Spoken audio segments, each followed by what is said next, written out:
The quiet wisdom of thresholds. Thresholds are not only marked in stone or wood, they live within us as emotional crossings. With age, we encounter thresholds that are not chosen but given.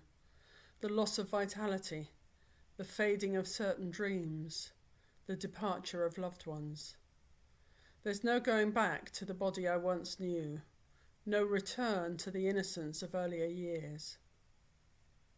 At first, these crossings can feel like a diminishment, as though life is slowly taking away what we held dear. Yet with time, another truth emerges. Each loss carves space for depth. The heart learns to hold paradox, sorrow and gratitude, endings and beginnings. I remember being struck by the Jungian therapist Thomas More, who said that spiritual maturity is the ability to hold paradox. Aging is a threshold that teaches acceptance, not resignation, but a deeper yielding to what is real. The body slows, but the soul ripens. We discover that wisdom is not born of accumulation, but of release. I let go, and in the letting go I arrive more fully here. Thresholds are not always met with ease. My mother resisted aging. She wanted to cling tightly to youth as though it could be preserved by sheer will.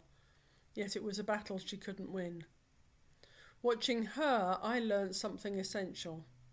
Resistance brings suffering, but acceptance brings depth. I choose another way, to meet aging not as an enemy, but as a teacher, to soften into the changes, to listen to what the body whispers rather than fight against it. This is the path I choose, to walk with time, not against it. In this choice, I'm discovering a more graceful way to age, not without loss, for loss is inevitable, but with a kind of dignity that comes from yielding. Each threshold becomes less a wound and more a doorway. Departure, yes, but also arrival. I can't go back, but I can arrive here more whole, more tender. But I'm aware that this is easier for me at my age when my body is still pretty healthy. I wonder, how will this be for me in 10 years' time? Will I still be able to soften into aging? Will I still remember to do that? The new year is such a threshold.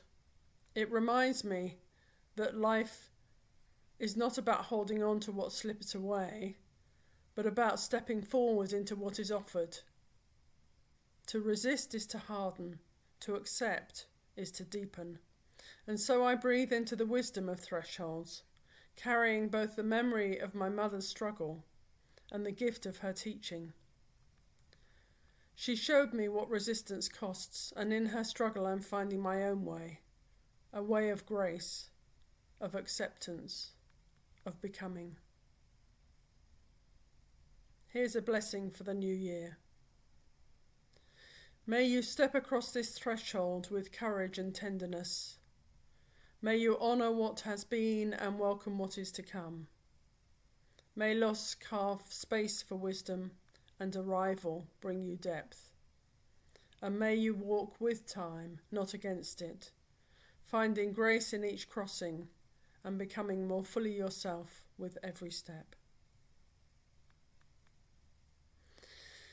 If you want to give feedback, I love getting it. https://bit.ly/Juliet, Juliet, Muses, Muses. Take care, and if you're listening to this at New Year, Happy New Year as we enter into 2026.